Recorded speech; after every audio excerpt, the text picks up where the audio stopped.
Good morning, boys and girls. Today we'll get started with lesson 10-2. Here's your solve and share for today. It says find the products of 4 times 50, 3 times 40, and 9 times 20. Describe the patterns you find. Okay, so what does it mean? What does that word product mean? Because we have to know what that means, right, in order to solve this problem. So remember that product is the answer to a multiplication problem, okay? So we're finding the answer to our multiplication problems, right? Remember, like what I said before, it's really important that you understand the problem before you even start coming up with a solution, okay? All right, so you guys can go ahead. You can use Braining Camp to solve this. Doesn't tell you a certain way that you have to solve. But what we're going to do today is we're going to show you a new strategy of how to solve some of these problems, okay? So you can go ahead with your paper and pencil and solve these problems, or using Braining Camp, whatever works for you.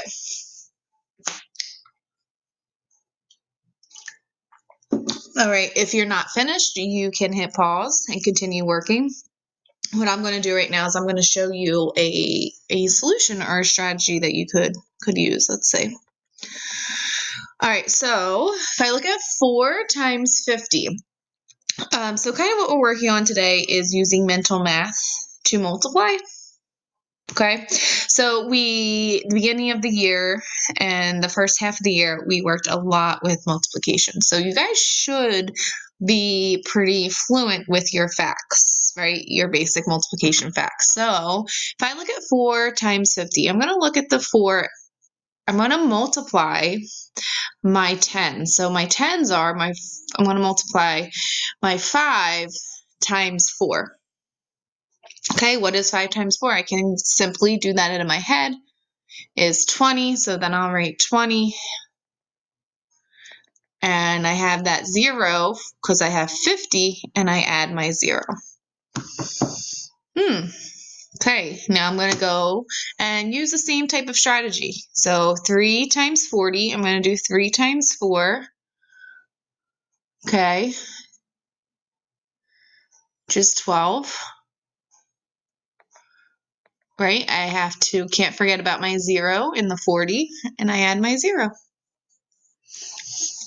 So 3 times 40 equals 120. So you guys should be writing this all out. Like I said, I don't have a ton of room on my screen. All right, so then if I do 9 times 20, I'll write it out. 9 times 2. Oh, I know what 9 times 2 is. It's 18. Put my 18 and add my 0. 180. All right, so I'm hoping that makes some sense. So that is how you would, a way that you could multiply when you have, when you're multiplying numbers such as these, okay? All right, so of course, too, like I said, you can use Braining Camp. Please, I encourage you very strongly to use Braining Camp and how I showed you before, of making your 10s and then adding them all up, okay? Or you can draw the picture if you don't want to use Braining Camp. Anyway works. But this is another strategy that you can use to help you, okay? All right, so you're going to head over to the visual learning of 10-2 and then complete the practice buddy. All right, let me know if you have any questions. Bye.